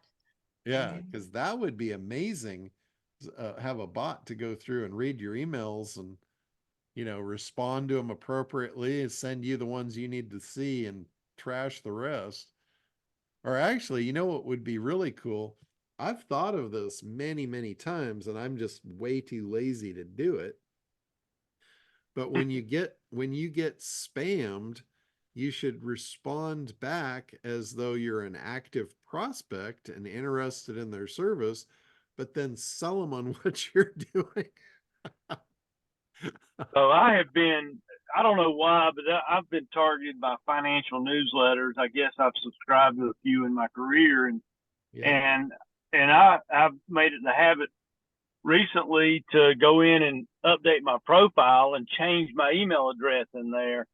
But Yeah. it seems like my email address just keeps being sold to the next guy and the next guy and the next guy. And Yeah. so it's a never ending circle. Yeah. But I mean, I did get 150, 200 emails a day that I didn't ask for, you know, and they're not from, 150, that's all? that's it. 150, dude, you're a miner in the field. 150, dude, I get that in an hour. I actually did the John, same now thing. you know why I give everybody unique emails. Because yes, I know every email that comes in my e-box. And if I don't recognize it, all I have to do is click who sent it, and I'll be able to see which email I set up and which one's bad. And then I can trash that email and no more emails. So yeah. But That's just where it like you pays said, I off, John. yeah, I just did what you just said, John. I just got done typing it to someone who just sent me an email pitching me to have a meeting with me to build a website for me. So Yeah. I literally replied back like I was interested in a service to get them to book an appointment with me by going through my funnel that says go to simpleeasywebsites.com and click here to book a consultation with me. All right. It's gonna like blow their freaking mind. They go, oh, wait a minute. I just tried to pitch somebody who has a website business. Yeah, but no, what you should be pitching them on is selling them Automation. leads for all the websites. I they're know building automation. What? solve Yeah, sure. bots. 'Cause yeah, I am. That's when I get them on the phone. What am I going to sell them on? I'm going to sell them on something they need, not what I'm selling. Yeah, They don't need my website businesses. They're a website designer, exactly. but they're going to need leads. And wait till I tell them where I get all my leads from. Yeah, I'm going to make a exactly. scale. Watch for that one. I'll be looking for the check, John. So it's all about opportunity. You look at the opportunities that present themselves to you every day, and some you can take advantage of, and some, for me, like I'll pass 99 out of 100 because I see like probably 20 30 a day, 20 or 30 a day. My mind is that active that I'm looking at opportunities that hard that I see all of them. But I might take, not even 1 out of 100 I'll jump on. It's very, very few and far between when they actually pair up and match all my criteria that's worth my time. Because to me, my time is more valuable than anything. Money, we can always make more money. That's easy, but making more time, that when somebody figures that one out, I'll pay a lot to get that one. So I'm very picky about like what I'll do. And like with Perry's thing, I jumped into Perry's thing. It was $3,000. There was only 1 or 2 things I was interested in. The rest for me is not opportunity. It's just snowstorm. It's like I don't want to be in a blizzard. But for the 1 or 2 things that he had that was really of interest to me, it's already paid off. Like just me learning how to do the personalities and the bots has given me a skill set well beyond being worth $3,000. Well beyond. So it was a no-brainer for me. It might not be that way for you guys. If you look at his sales page and you say, hey, that I can make money with that. That would be worth $3,000, or I need that skill set. Harry can give me that skill set. That would be worth $3,000. Then it might be right for you. But if you don't have clear focus and you're just jumping in, hoping for a miracle, hoping that Perry's going to put $1 million in your pocket, no. I'd say take the $3,000 and do something else with it. But Perry, like anything else, Perry can be a total bargain or a total waste of money. Just like Acquisitionaire can be a total bargain or it can be a total waste of money. If you're not focused and you don't do anything with it, like I cannot tell you how many people have bought and paid for SitePop for years, and I'll go into their account and they still haven't set up an account yet. They haven't even tried it. I'm like, why do they keep paying for it? It shocks me. It blows my mind. But it's overwhelmed. They see something, they buy it, they know it's good. They're never going to get around to it, but they don't want to let go of it either. There's a lot of that. And people like me and people like Perry and hopefully people like you very soon are going to be in that same boat. People will be paying you for stuff of yours that they're not even using because they see so much value in it. They just may never get to it, but they don't mind paying for it because they don't want to lose the opportunity. And at first, years ago, I was so against that. It was just so against my principles. And now over time, I've gotten used to the fact that there's a lot of people that just want to be part of something. And that is okay too. like my mom is a perfect example. She was in a weight loss group for most of my adult life. She wasn't there to lose weight. Most of the women that she knew, all of her friends, were in the same group. They did nothing but find pounds, not get rid of them. You know, and it wasn't about the weight loss. They paid every month or every week, whatever, to go to the meetings and all this stuff. And then what would they do? Go out to dinner and eat. It was a reason to gather socially and go out and eat. And I'm like, you guys don't have to pay for that. You can go out and eat anyway. But it was being part of that organization so they could support the others that did want to lose weight. There was a very few, like if you take the thousands of women that were in that group, out of the thousands, there was maybe 1% that were actually there to lose weight. And the rest were just there to be part of the group and support them and paid for the privilege. And they had no bad feelings about it. They thought it was great. So I really kind of lost my edge of being anti people that are just along for the ride. It's okay. It's okay for that.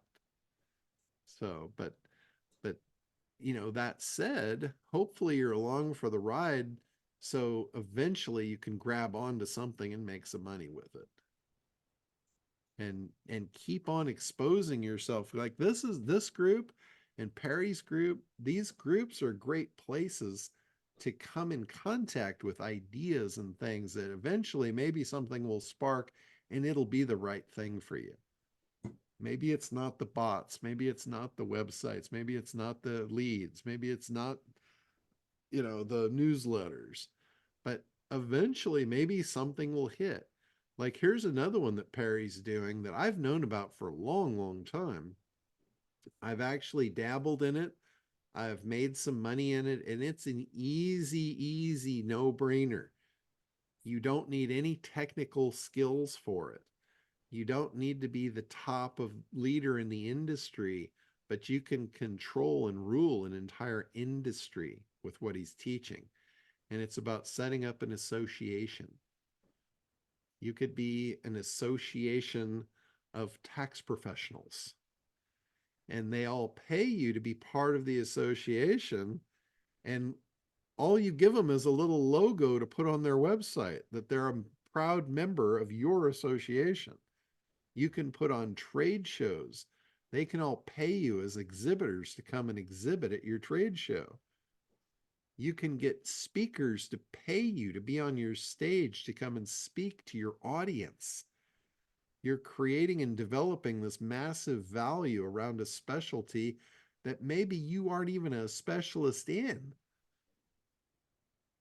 I mean, talk about an opportunity where, you know, land of the free, home of the brave, where you can make a massive, huge money-making business out of everyone else's expertise and just making a house that they can all come and live in. You know, that's another thing that Perry puts out is how to build and run a very successful organization business, like being the organization. If you guys look at the bottom of my website, there's an emblem on there that's been on there for 10 years that I'm too lazy to do anything with. It's the Association of Internet Dominators. You guys are all members. You just probably don't even know it. You could put that logo on your website. You are a member of the Association of Internet Dominators. Now, what does that mean? It don't mean shit. It means whatever you say it means. You know, your client could see that on your site and go, wow, that's really cool. What does that mean that you're part of the Association of Internet Dominators? You can say, we're a group that is here solely to dominate the internet. Would you like to be a part of that? You can be one of my customers, and we're here. We're the warriors that are going to dominate for you. You know, I just never did anything. When I used to do ACT, I used to train ACT at my house for 2 or 3 days. We'd do these little workshops. When people would come to my house and we'd go through the ACT program, I would actually give them a test at the end. And it was a multiple choice. It was a no-brainer test, believe me. Nobody didn't pass the test. Everyone passed. And from passing the test, now I certified you. You are now a certified member of the Association of Internet Dominators. And you had a plaque. You had like a certificate of accomplishment. And, you know, for people that don't have anything, those accolades can give them the confidence to go out and get business. You know, some people need that. Some people need to hang a thing on the wall behind them that says, hey, I'm good. You know, I don't know if it's for them or who they're selling to, but if it works, hey, you know, if that works, great. Use it, leverage it. You know, if it's nothing more than just something in the back of your mind that tells you that you are worthy, great. Plug it in and use it. Get out there and kick some ass. You know, I've certified you. You're a certified ass kicker. I'm telling you, you are certified. Go do it. You, you are a professional dominator. So that's associations. You know, that's another thing that Perry's putting on. It's absolutely brilliant. I've known about it for years, and I've actually played on it.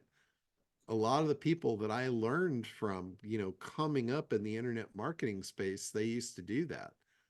Matt Browning, you know, the one I learned NLP from, he did that. He certified people. Every time you took a course, he gave you a little test challenge at the end and gave you a certificate of completion.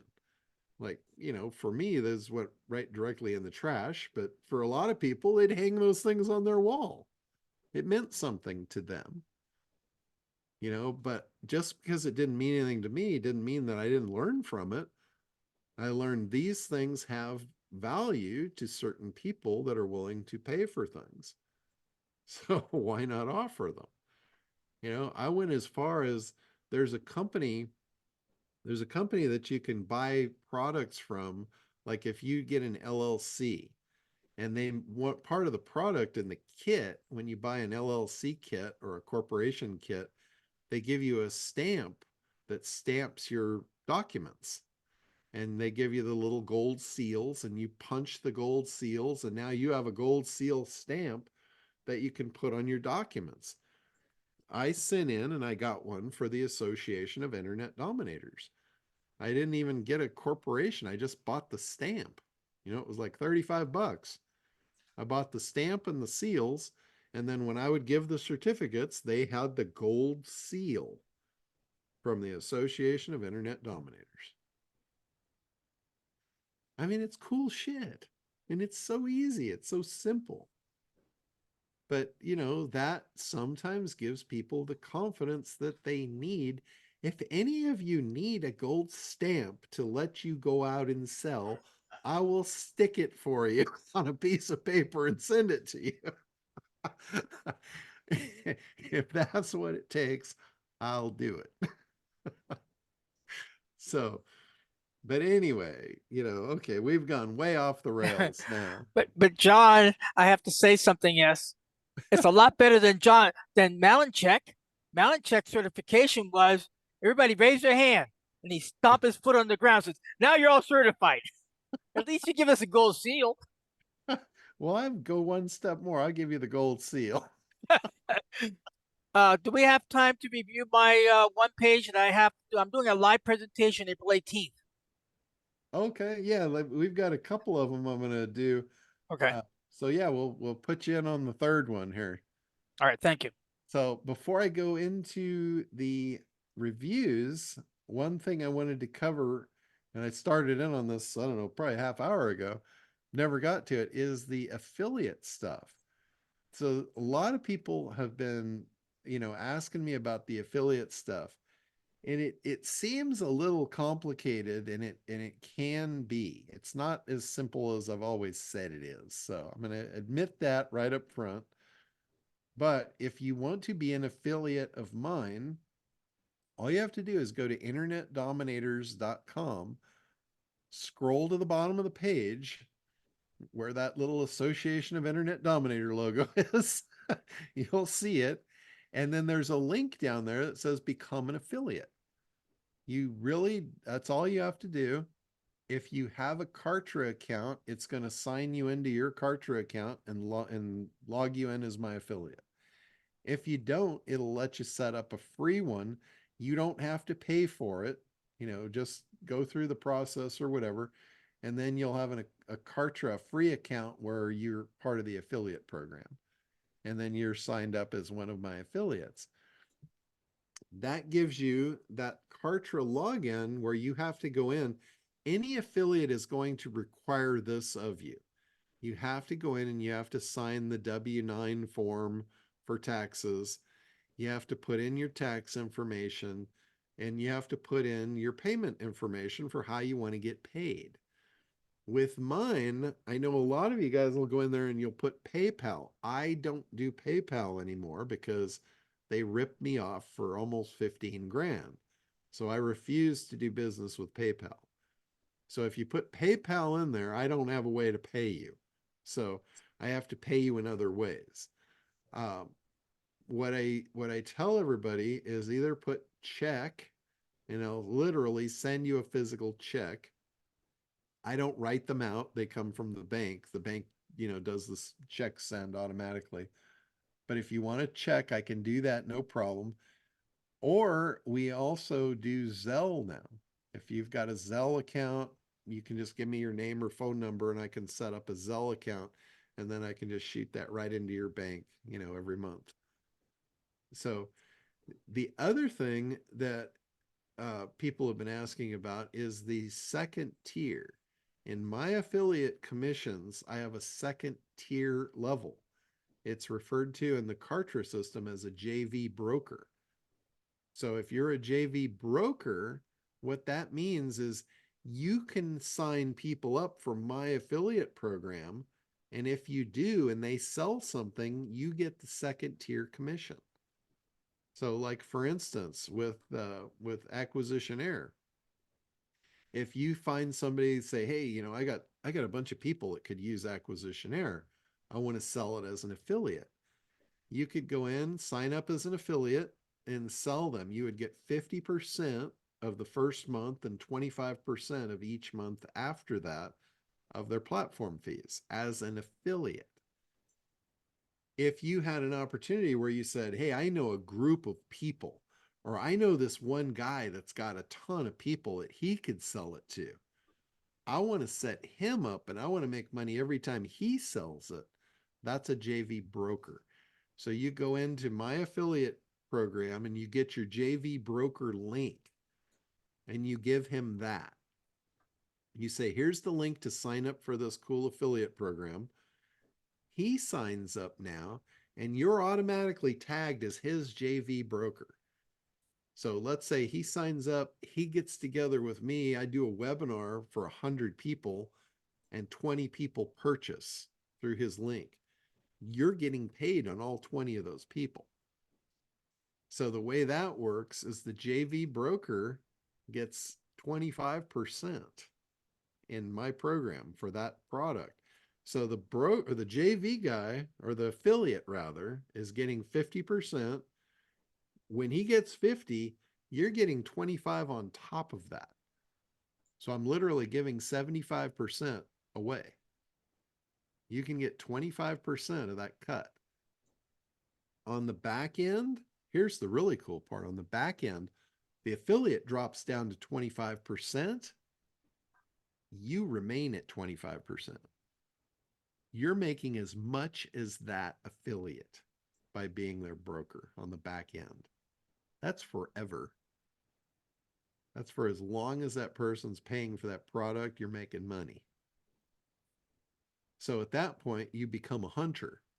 You're hunting for my ideal affiliate partners. And you're the middleman. You can make plenty of money. I have a JV broker in my system that made over $100,000 last year. on that second tier commission level from being a broker. So that is something I wanted to share with you guys.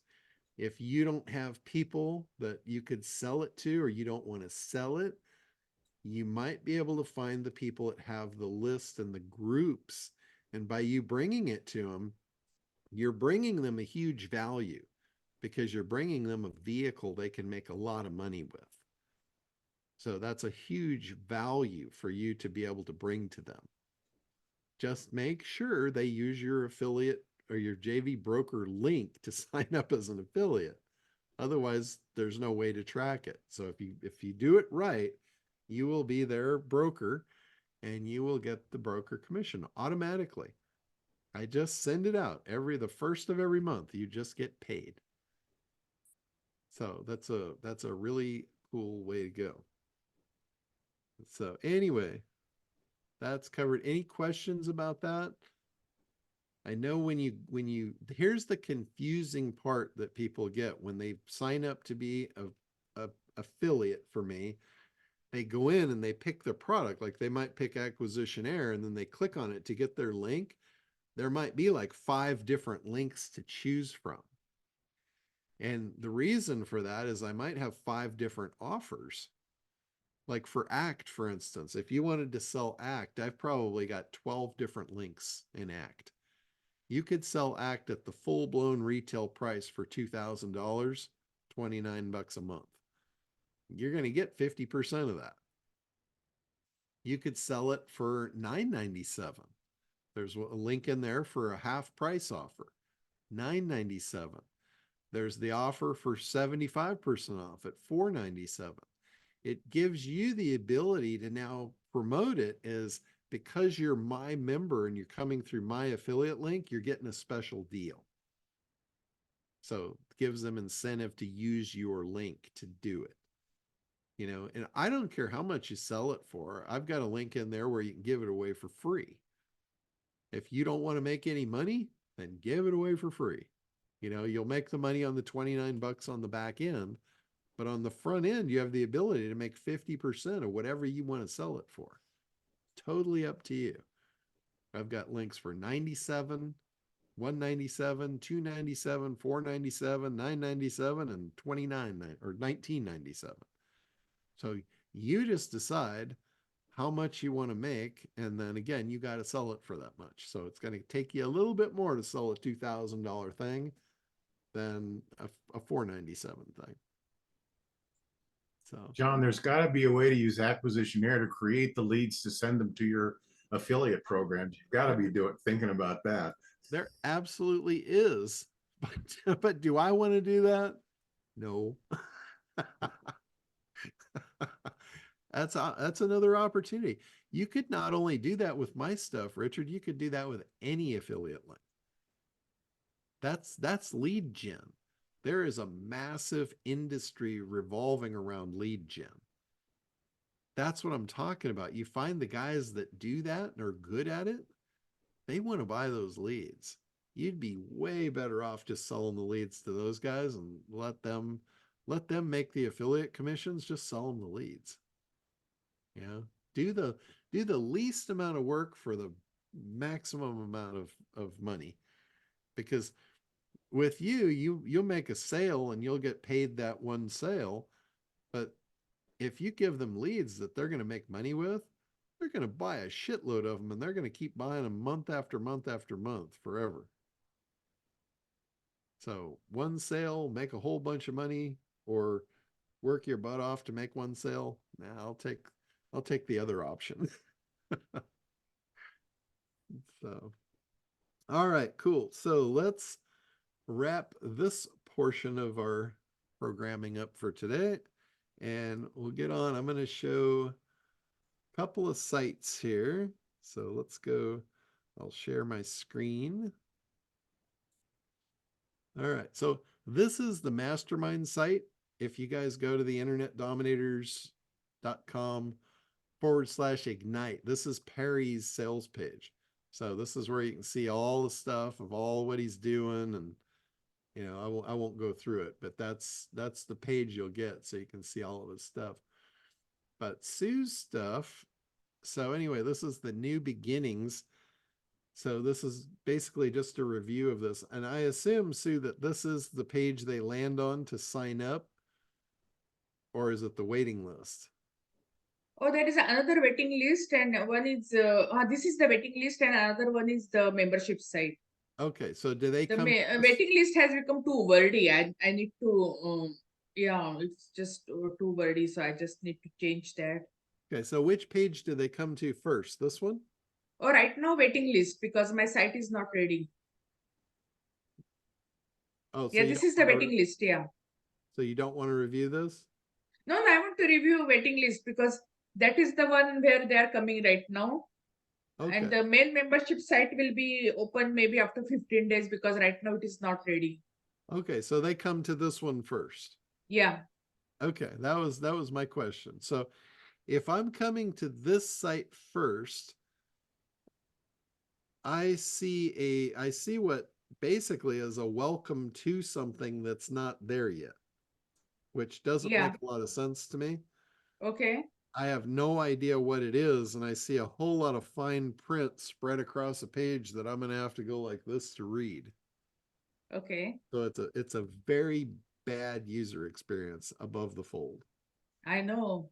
So that- I agree with you because when my VA created and she went on vacation, and then I felt, oh my goodness, what is this? So Yeah. that's why I mean, basically, I was actually even ashamed to share with you because I really know it needs a lot of work in fixing. But I thought, okay, let me get the tips from you, and I'll fix over the weekend.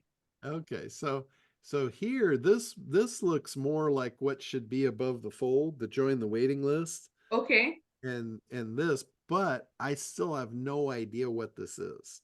Okay. It's a Success Tribe membership, and I see So a should I whole put the video there? What should I do? well, you need a big idea.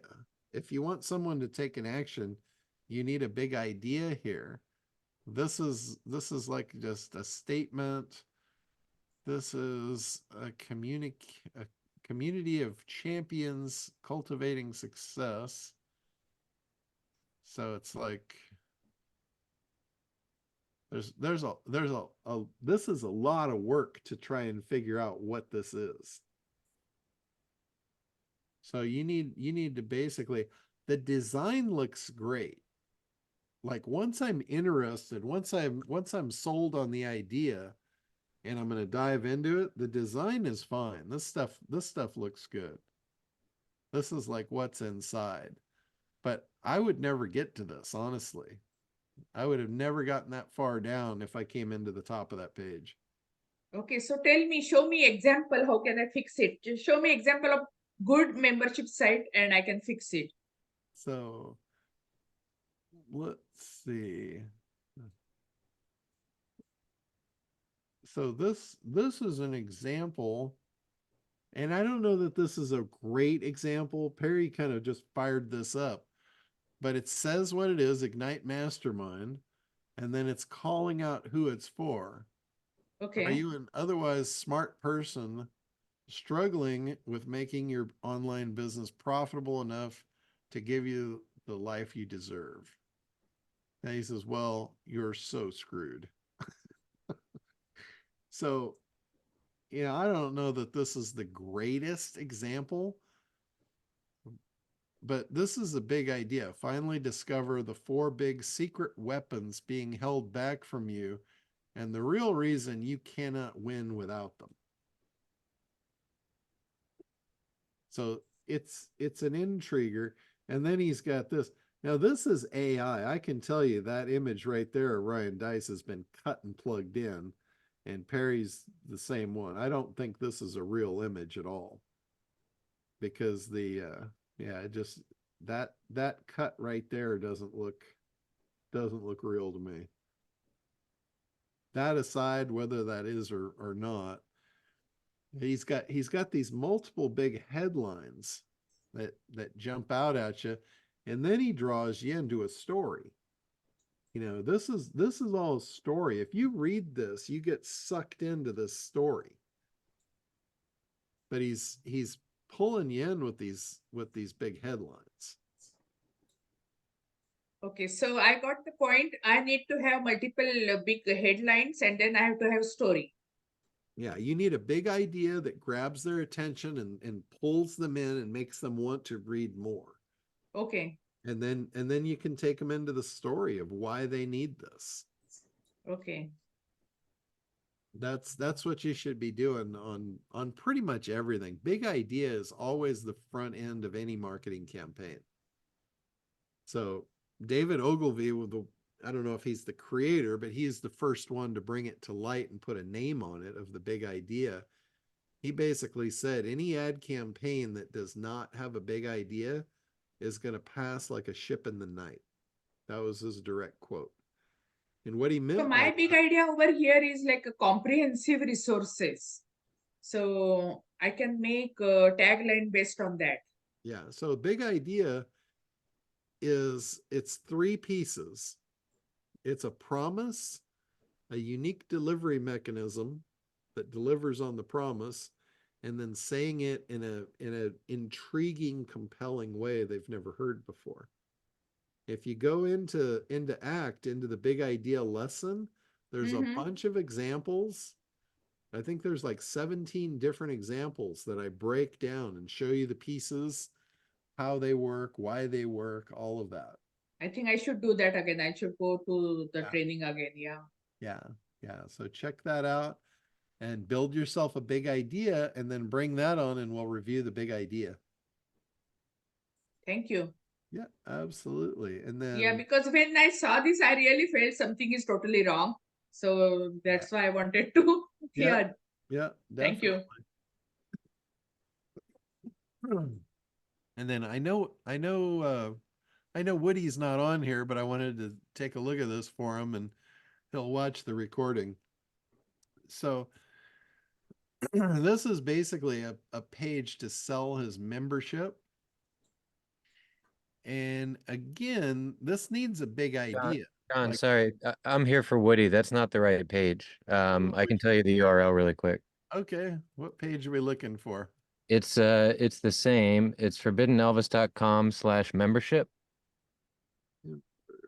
and slash let me make sure I get it right. Classic dash tunes dash archive, I think.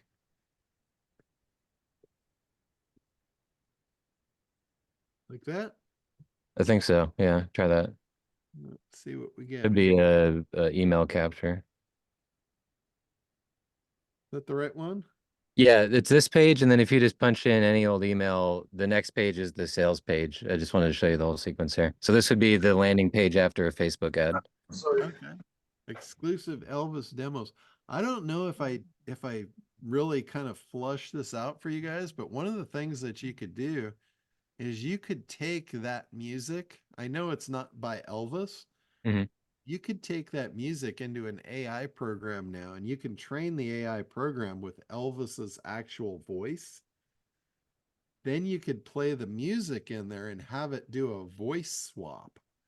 You could actually have Elvis singing these songs. Yeah, that would be interesting. Which would be amazing. And you would truly have something that no one else had. And you could present it as that. You could present this as AI has now allowed us to finally hear Elvis sing the forbidden songs he was never allowed to sing. Yeah, if you know of a particular AI that I should look into for that, I can try it. Yeah, I would look I at know that. there's like voice ones, but I don't know about singing specifically. Yeah, HeyGen. I think HeyGen would probably do the trick for you. Oh, because you could train it. Yeah, okay. I might mess around with that, sure. And it can actually do the image too. Like if you, let's say you did a cartoon image of Elvis, I don't know, like trademark and all that, you'd have to check with some attorneys on what you can and can't get away with. Right. But the fact that you're not presenting it as Elvis, it's an AI rendition of what this might have been like if he actually got to sing these. You might be able to skirt around that issue and actually have something really cool. Maybe you make a cartoon Elvis and the cartoon Elvis is singing the songs with Elvis's voice. Right. Or Elvis's twin brother Eddie, and he just looks a little bit different because they've got everything Elvis trademarked to the max. That and spell rediscover correctly on the headline. Oh, good catch. Thanks. Yeah. Yeah.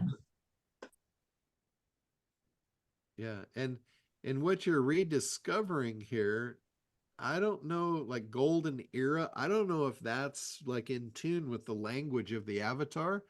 Again, I don't know that, but you might want to check that. If it's not, you might want to correct that. Like, what are they rediscovering?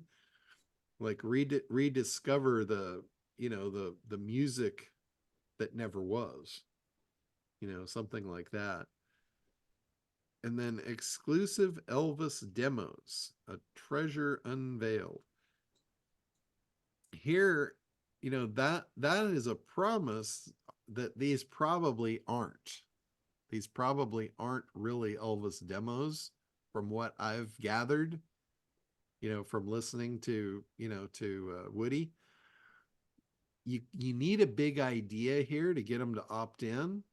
And the big idea, might be if you can pull this off, if you can do these, these voiceovers with Elvis, or even an Elvis impersonator. This is the song, emulated as it would have sounded like from the king himself. That kind of thing. I mean, I'm That's pretty sure everything we're using his likeness, even tangentially, is going to get your ass sued into next week. Like that's not acceptable. What we're doing is already pushing the boundary, but the actual charm of it is that it is vintage music and that it is original and that they were actually written for Elvis and that they were presented to him recorded with sound-alike singers from the era. So if you're actually tarnishing it by taking away from the original nostalgic charm that these demos have. okay. Like I see where you're going with it, but that's like a huge ball of wax of Yeah. licensing, and you're going after like literally the most litigious property of any celebrity that's passed. Yeah, that's why I Not said, not to cut you at the knees, but like that's just asking for trouble. So yeah. we're already skirting the boundaries a little bit here. Okay. I mean, I agree that maybe the headlines and things could be reframed, but I don't want to start pushing Woody into an IP battle, you know? Gotcha. Yeah, yeah. That's why I said clearly, you need to figure out what you can and can't do without getting sued. Right, but I'm also of the mindset that like I'm not that far away from the company that does manage his estate. So like we could be looking into doing something like, yeah, that might be cool if we take Elvis's voice, train it, and then present it to his estate as like, hey, can we Yeah. partner and like do something and make a 3D avatar with like an AI chatbot personality behind it, like they're doing with Marilyn Monroe, you know? Yeah, yeah, no, yeah. I mean, I could see a real treasure trove with that. Right. It's just kind of sticky the way you approach it. We toned down the kind of forbidden messaging and going after the kernel so much and just made it more about the music itself, which is all on the next page too, the actual sales page. Yeah, yeah. So here, to get somebody to sign up here, Hmm. this is like the big idea thing.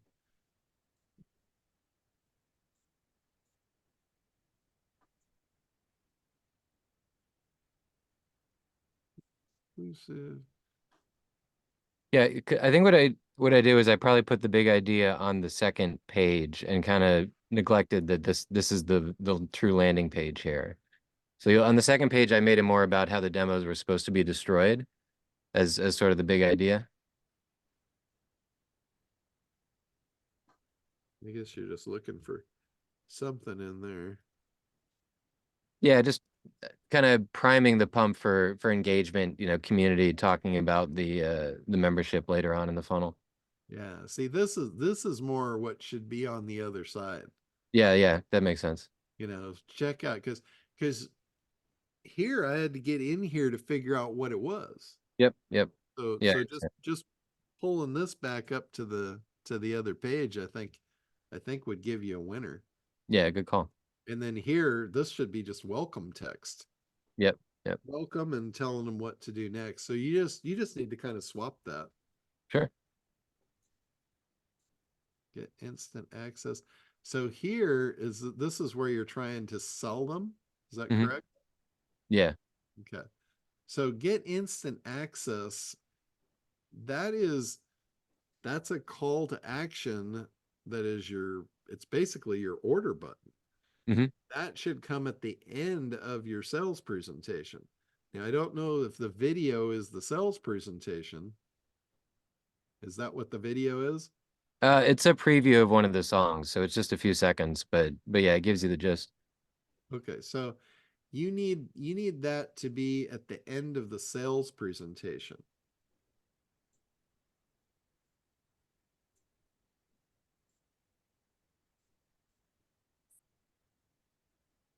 So it is good to have these, and when you click that, it should take you. Yeah, so you're just taking them to the take the money part. So So just take the ones out earlier and leave the ones at the end. well, you can leave these in, but they should really just scroll you to the offer. Oh, that makes sense. Yeah. Okay. Like this is your offer button, Mm-hmm. and they don't even know what the offer is. Right. So just jump down the page so they actually Yeah. see what they're getting. Great. Yeah. Like, Yeah, jump these down to like here. right. This is where that button should jump down to. That makes sense. Yeah. Choose your adventure. So, but outside that, I mean, it looks great. Everything looks good. The color schemes, it's all smooth and Thanks. smooth sailing. Yeah, we're just trying to go more direct because the last one I think was a little overcomplicated. So Mm-hmm. Yeah. cool. And All right. Well, thanks for the advice. on this one thing, and this is for everybody. When you're doing text like this, the wider the text is across the screen, the harder it is to read. So you want to break things down. You want to break them up as much as possible and squish them. Cool. And let me see if I can give you an example here. Yeah, John's making a great point. That's why the New York Times was only an inch and less than an inch and a half long per column. That's like documented. Your eye, whatever is the least amount of eye strain. So it's like one eyeball wide, but obviously you can go more. But like how John's breaking up these words. Yeah, see how I'm breaking it up with color, and I'm keeping it, even though it's wide, because the text is so big, it's only a few words per line. So it's easier to read. And then we're doing the same thing over here. We're putting a logo here to push that text together. And here where we've got all the space, I'm still crunching it down where it's not going too wide. See how this is a lot easier to read, and it's broken up, and you're breaking it up with bolds instead of stretching that all the way out over here and over there. It'd be very difficult to read it. So small chunks, not very wide when you're doing sales. And look at how much bigger this text is. Like having people read fine print like this is stuff where it like shouldn't matter. If you got fine print, make it the stuff that doesn't matter. But bullets, keeping it short and sweet. Also, highlighting the most important text in the paragraph. Like if they don't read the rest, they get the gist of it. Acquire high quality leads instantly, saves you money, gives you the competitive advantage, streamline lead gen, generate additional revenue. That's all I need to know. If that interests me, now I can go back and spend the time to read the rest. So they call that skimmers and scanners. There's people that will skim your page or scan your page. And if they can pluck out the information that they want, then they'll go back and read your page. If they read your page, they'll probably buy your stuff. But if they skim it or scan it and they don't get it, they're not going to buy it, and they're not going to read it.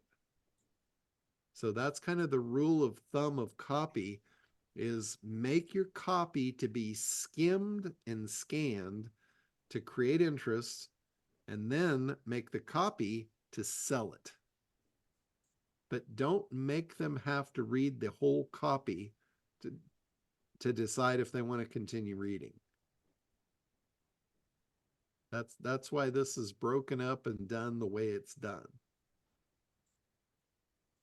You know, here, the about me, the smallest print on the page, because it doesn't matter. If somebody really wants it, they're going to read it. But I'm telling them, skip this part. It doesn't, you don't care. The stuff that matters is big, bold, easy to read. That's the only thing they need to know. So that all makes sense. That's how you will get some action.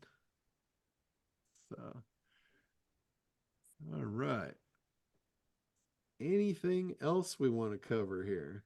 I was gonna look at my one page for my speaking engagement on April 18th. Oh, what's the URL?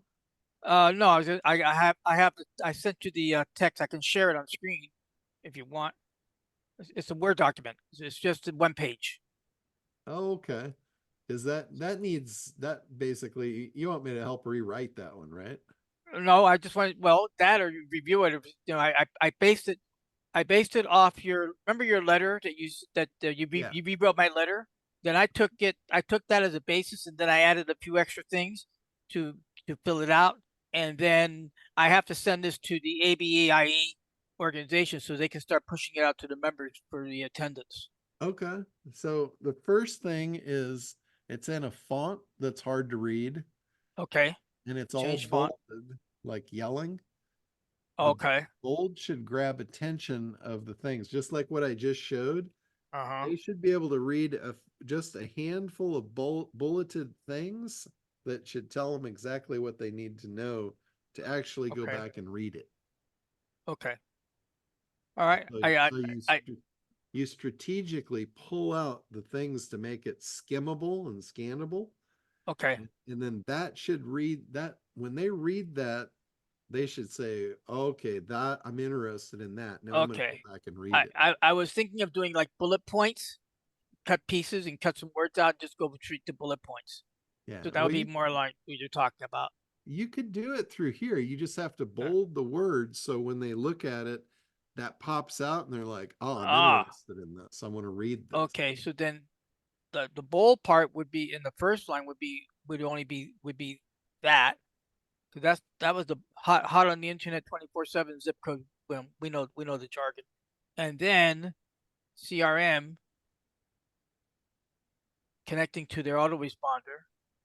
And then So actually here, Go so ahead. quality leads by Up zip here? code. Oh, quality leads by zip codes. Okay. So if somebody sees that, it's going to pop out, oh, quality leads by zip code. Yes, because that was a selling point that the guy I told you about during our private, in our one-on-one last week. Yeah, and I didn't mean put quality in there. I meant highlight quality above. In your first line, it says AI quality leads marketing. So Yeah. quality leads is bolded. Okay. So bold leads, quality leads is bolded. Okay. And then by zip code is by zip code here. No, down below. You're not changing the text.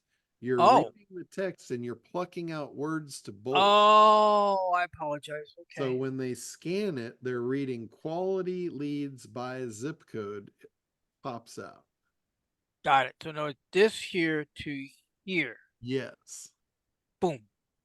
So now when they scan that quality leads by zip codes, all they read, they filter out the rest. Got it.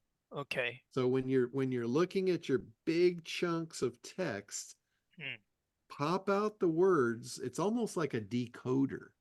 Okay. You're creating a code for the scammers, or not scammers, scanners. Yes.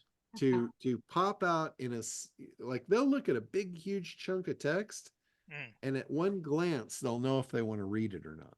Concur. If they don't Okay. know if they want to read it, guess what's going to happen? They're Dump not them. going to read it. Yeah. But if you can pluck out like just a handful of words that tells the whole story, and they jump out and it's deciphered, the code is cracked. You allow them to crack the code, and then they'll go back in, and then they'll start hunting for the treasure. Okay.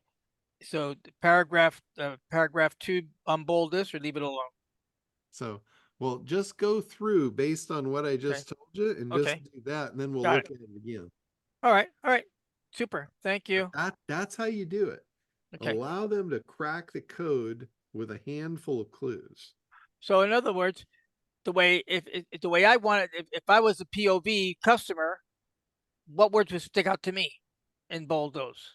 Yeah, what do they need to know to Right. know they want to read this? Concur. Or Right. actually, yeah, and to attend, because it's the biggest thing. But yeah. So He's gonna push it out to the membership. Thank you. Yeah, so that's what you want to do with all of your copy.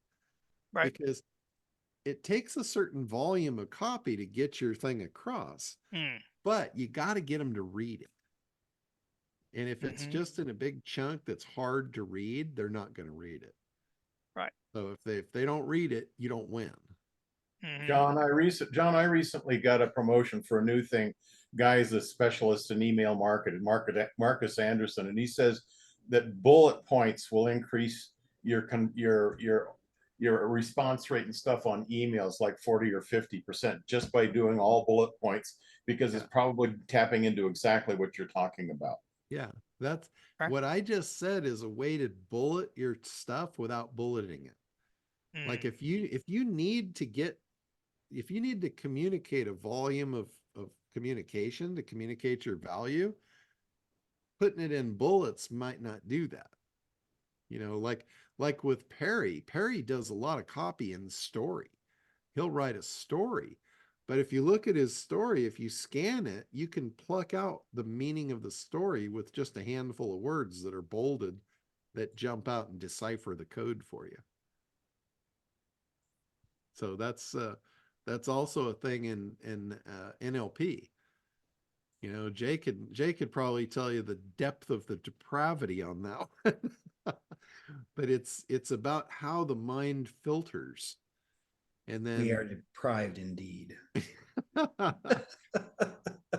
and you know, the mind filters out most everything just by I'm actually going to be teaching that in our workshop on Monday. Yeah. In our group. So if you've got that power of the universe saying that your mind is going to filter out most of what you see, getting someone to focus effort into what they see is of the utmost importance. And that's what you're doing. You're giving them a decipher to crack the code and get in and actually learn what you need them to learn. So would you agree with that, Jay? 100%.